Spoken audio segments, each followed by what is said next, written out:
Now let us try to understand कि अगर दो प्लेन मिरर्स को 90 डिग्री एंगल पर प्लेस कर दिया जाए, उस कंडीशन में जो इंसिडेंट रे है और जो रिफ्लेक्टेड रे है उन दोनों के बीच किसी तरीके का क्या रिलेशन ऑब्टेन कर सकते हैं। क्या हो अगर आप किसी इंसिडेंट रे को किसी भी एंगल पर भेजें किसी एक मिरर पर, और जब दो मिरर्स 90 डिग्री पर इंक्लाइंड हो तो जो रिफ्लेक्टेड रे होगी वो कितने एंगल से वहां से बाहर आ जाएगी। तो आइए इसके बारे में समझते हैं।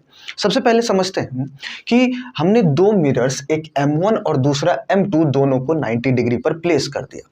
अब जैसे ही दो मिरर्स को 90 डिग्री पर प्लेस करेंगे और उसके बाद आप इंसिडेंट रे किसी भी एक मिरर पर प्लेस इंसिडेंट रे करेंगी, तो उसके बाद वो लाइट रे इस मिरर से रिफ्लेक्ट होकर दूसरे मिरर को स्ट्राइक करते, और इसके बाद तब जो रिफ्लेक्शन होता है, तो ये दो बार अगर रिफ्लेक्शन हो जाए और उसके बाद जो रिफ्लेक्टेड रे होगा, तो क्या ये इंसिडेंट रे और रिफ्लेक्टेड रे इनका डायरेक्शन क्या बिल्कुल अपोजिट हो जाता है?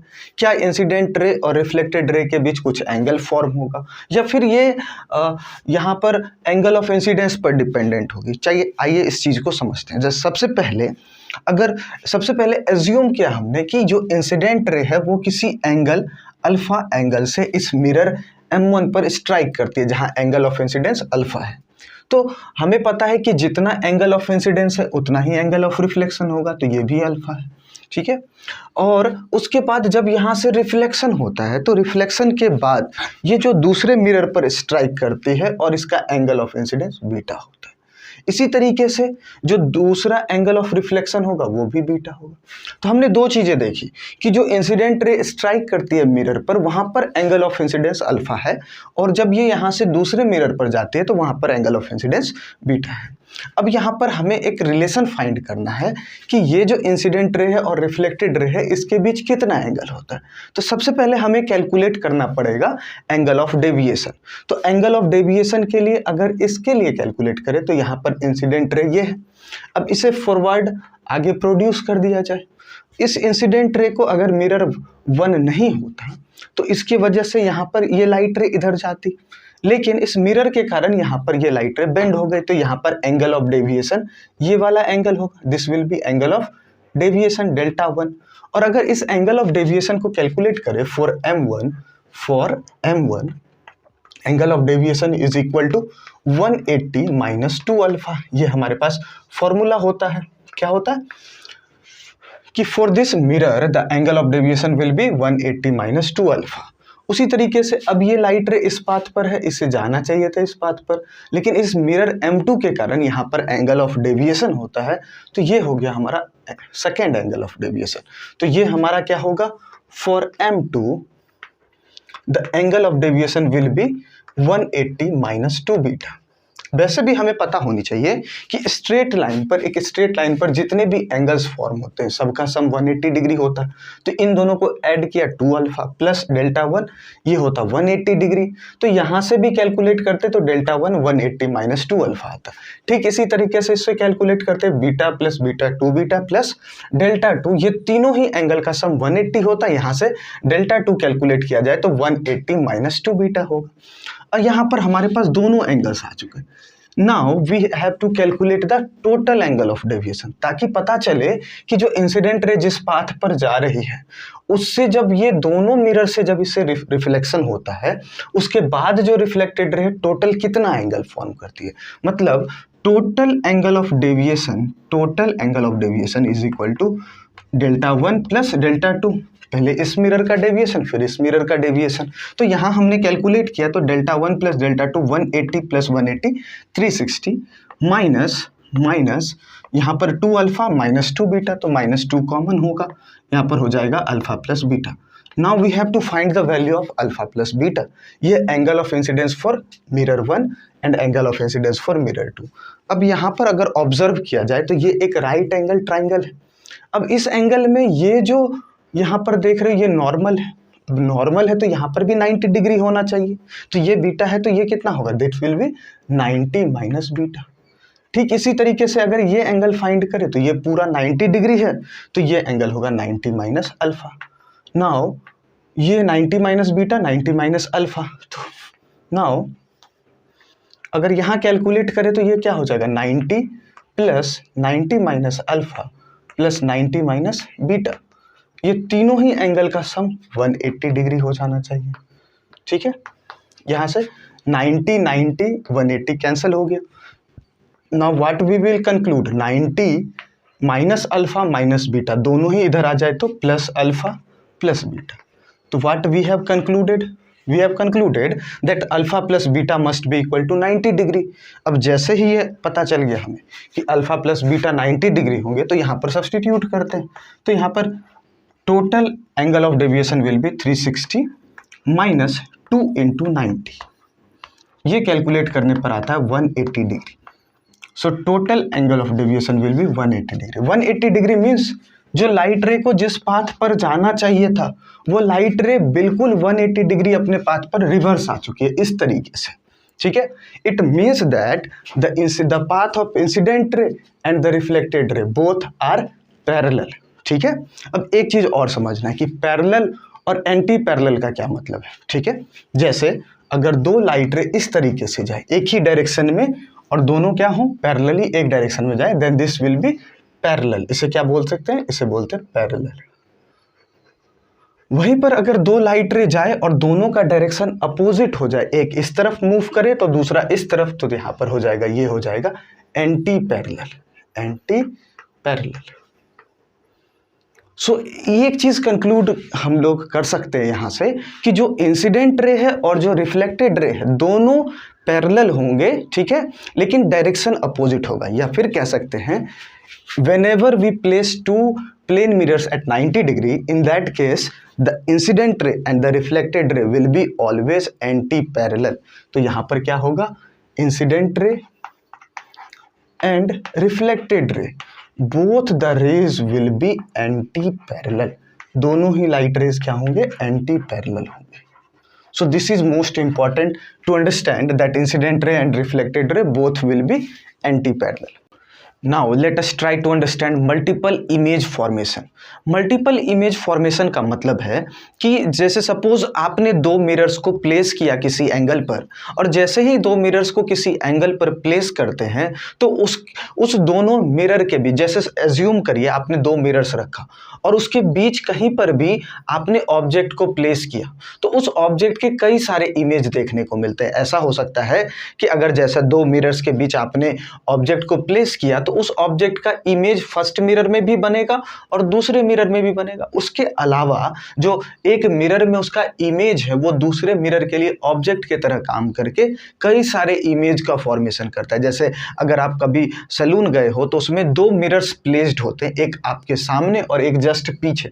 तो चूंकि वो दोनों मिरर्स पैरेलली प्लेस्ड होते हैं तो आपने ऑब्जर्व किया होगा कि वहां पर कई सारे मल्टीपल, वहां काउंट नहीं कर सकते, इनफाइनाइट नंबर ऑफ इमेज आपके देखने को मिलते हैं। ठीक है, तो इसका मतलब क्या हुआ, इनफाइनाइट नंबर ऑफ इमेजेस क्यों दिखते हैं, क्योंकि आपका इमेज एक मिरर में बनने के बाद वो जो इमेज है, मतलब image formed in the first mirror acts as a object for the other mirror, तो फिर उसका इमेज बनता है दूसरे मिरर के अंदर, फिर दूसरे मिरर के अंदर जो आपका इमेज फॉर्म होता है वो फर्स्ट के लिए ऑब्जेक्ट की तरह काम करता है। इस तरीके से मल्टीपल इमेज का फॉर्मेशन होती है। लेकिन क्या हो, अगर आप दो मिरर को किसी एंगल पर इंक्लाइंड करें तो वहां पर जो इमेज फॉर्म होती है उसकी कुछ क्राइटेरियाज है। क्या क्राइटेरियाज हैं, क्या चीजें हैं, उन चीजों को समझते हैं। जैसे पहले मिरर के अंदर इमेज फॉर्म होने से पहले कुछ सिमेट्री और एसिमेट्री समझते हैं। जैसे अगर आपने किसी दो मिरर्स को प्लेस किया, ठीक है, जैसे एज्यूम करिए यहाँ पर आपने दो मिरर्स को किसी थीटा एंगल पर प्लेस कर दिया, तो जैसे ही आप थीटा एंगल पर प्लेस करोगे तो यहाँ से एक लाइन जो इसे टू इक्वल पार्ट्स में डिवाइड करे, इसके इधर भी θ/2, इसके इधर भी θ/2, यानी कि दो मिरर्स को दो इक्वल पार्ट में डिवाइड करे, दो इक्वल एंगल्स के साथ दोनों को डिवाइड करे, तो इस लाइन को बोला जाता है लाइन ऑफ सिमेट्री। ठीक है, यहां पर अगर किसी भी ऑब्जेक्ट को प्लेस करोगे तो बोला जाएगा कि ऑब्जेक्ट सिमेट्री पर प्लेस्ड है। सिमेट्री का मतलब जैसे ये कोई भी पर्सन है उसे ऐसे दो पार्ट ऐसा लाइन खींच दिया जाए तो इसके इधर भी सेम होगा, इसके इधर भी सेम होगा। सिमेट्री का मतलब होता है both sides are equal from that line. तो यहाँ पर अगर किसी ऑब्जेक्ट को प्लेस किया जाए then that will be considered that object is placed at symmetry. वहीं पर अगर आप किसी ऑब्जेक्ट को प्लेस करोगे एक्सेप्ट दिस लाइन, इस पॉइंट पर all these points will be considered as asymmetry. ठीक है, तो यहाँ पर जब इमेज फॉर्मेशन की बात करेंगे तो यहाँ पर सिमेट्री और एसिमेट्री की भी बात होगी। ठीक है, तो पहले ही समझ लेना चाहिए कि सिमेट्री और एसिमेट्री का मतलब क्या है। इसके बाद आइए समझते हैं। जैसे जो भी कोई दो मिरर्स, प्लेन मिरर्स किसी एंगल पर प्लेस्ड है तो उसका कुछ फॉर्मूला है। एक्चुअल में ये फॉर्मूला साइंटिस्ट सभी ने कई सारे कैलकुलेशंस करने के बाद ये फॉर्मूला कुछ आया। क्या फॉर्मूला आया हमारे पास कि अगर दो प्लेन मिरर्स थीटा एंगल पर है, कुछ भी एंगल हो सकता है, 10 डिग्री, 20 डिग्री, 30 डिग्री, 40 डिग्री, कुछ भी एंगल हो सकता है, तो किसी एंगल पर अगर प्लेस्ड है तो पहला स्टेप होता है हमें ये कैलकुलेट करना कि 360 बाई थीटा कौन सी वैल्यू है। ठीक है, अब 360 बाई थीटा जो भी वैल्यू आ जाए उसके बेसिस पर चीज़ों को डिसाइड करते हैं। अच्छा, खुद भी सोचना है कि एंगल कुछ भी हो जाए, 360 बाई थीटा की क्या क्या वैल्यूज़ पॉसिबल है, what are the possible values of 360 by theta. Assume करते हैं, अगर 10 डिग्री हमने एज्यूम माना कि दो मिरर्स हैं, उनके बीच एंगल 10 डिग्री, हालांकि वो बहुत कम होगा लेकिन एंगल तो है। तो अगर एंगल 10 डिग्री हो जाए तो 360 बाई थीटा कितना होगा, दैट विल बी 36, और 36 इवन नंबर है। या फिर एज्यूम करिए कि एंगल जो है वो है 40 डिग्री। ठीक है, अगर दो मिरर्स है उसके बीच एंगल 40 डिग्री है तो वहाँ पर क्या एंगल होगा, तो 4 9 जा 36 यानी कि 9, जो कि ऑड नंबर है। या फिर और हो सकता है क्या कि आपको 360 बाई 80 डिग्री हो जाए, 360 और मिरर्स के बीच जो एंगल प्लेस्ड है वो 80 डिग्री है तो वो फ्रैक्शन में आएगा। यानी कि 360 बाई थीटा के टोटल 3 वैल्यूज पॉसिबल है, either it will be odd, even, integers में होंगे, या फिर ये फ्रैक्शन में आएगा। इन तीनों के अलावा और कुछ पॉसिबल नहीं है। तो इन तीनों ही कंडीशंस के लिए हमारे पास कुछ अलग अलग नंबर्स हैं इमेजेस के। जैसे अगर 360 बाई थीटा इवन नंबर आ जाए, इवन कौन कौन से कंडीशन में आ सकता है, जैसे आपने थीटा बोला 0 डिग्री 10 डिग्री, अगर एंगल 10 डिग्री हो जाए in that case the 360 by theta will be 36 which is a even number.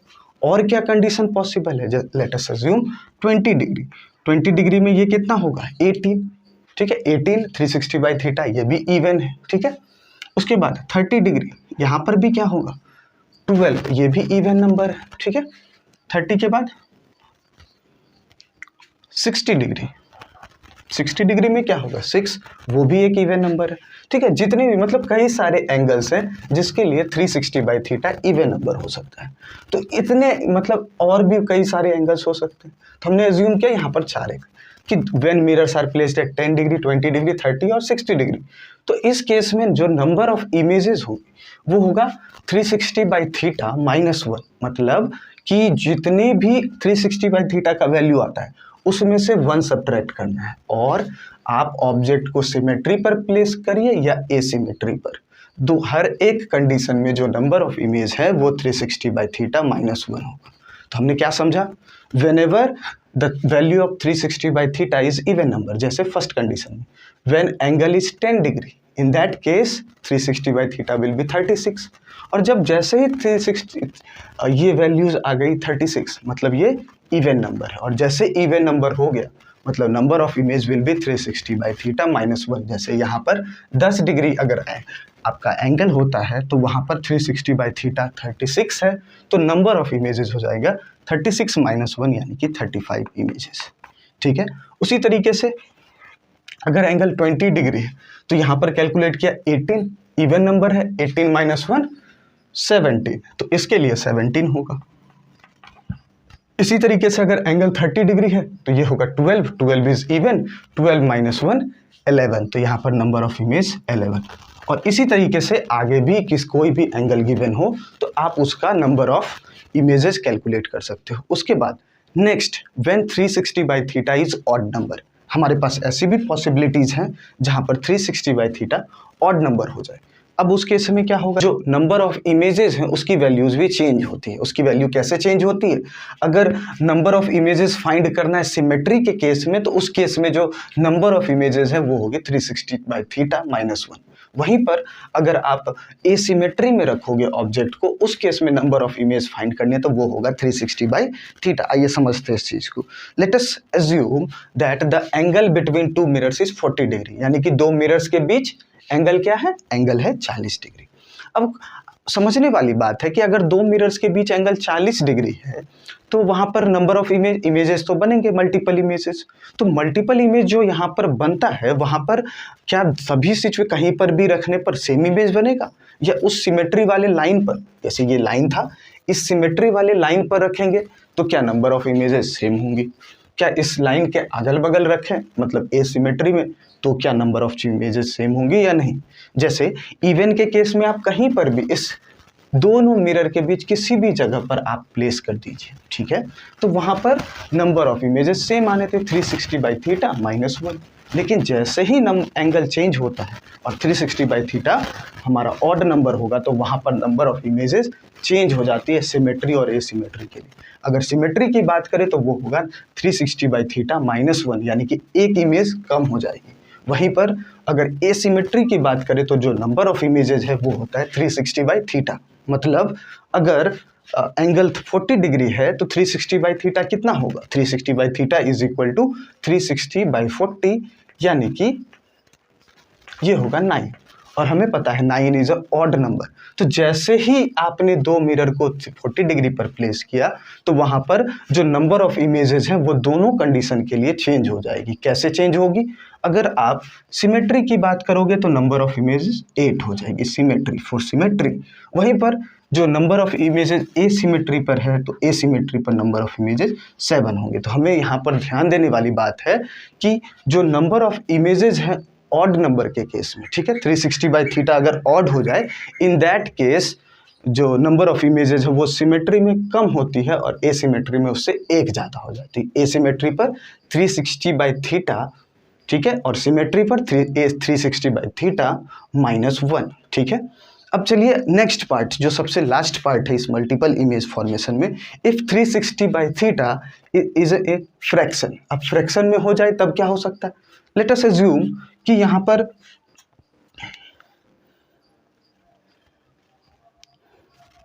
जैसे सपोज करिए थीटा इज 70 डिग्री, ठीक है, तो दो मिरर्स के बीच एंगल कितना प्लेस्ड है, वो है 70 डिग्री। अब इस केस में जो 360 बाई थीटा है यानी 360 बाई 70, ये होल नंबर में आएगा नहीं, ना तो इंटीजर के फॉर्म में होगा, तो फिर क्या होगा, इसे कैंसिल किया, ये होगा 7 5 35 5.7, ठीक है। In that case what the number of image, अब तो 360 बाई थीटा 5.7 आ चुका है। तो जब दो मिरर्स को आप 70 डिग्री पर प्लेस करते हो तो उस सिचुएशन में जो 360 बाई थीटा है वो आता है फ्रैक्शन में, और जब भी 360 बाई थीटा फ्रैक्शन में आ जाए तो जो नंबर ऑफ इमेजेस हैं वो तो कंप्लीट इमेज की बात हो रही है, आधा इमेज की तो बात हो ही नहीं रही, जिसमें पूरा का पूरा जो ऑब्जेक्ट है बिल्कुल वैसा ही इमेज दिखना चाहिए। तो वहाँ पर चाहे आप सिमेट्री पर रखिए ऑब्जेक्ट को या एसिमेट्री पर, जो नंबर ऑफ इमेज है वो इसके इंटीग्रल पार्ट की बात होगी, यानी कि इसका इंटीग्रल पार्ट क्या है, 5। So it will be the number of image will be 5 in both case, in symmetry as well as asymmetry. तो इस बात का ध्यान रखना जरूरी है।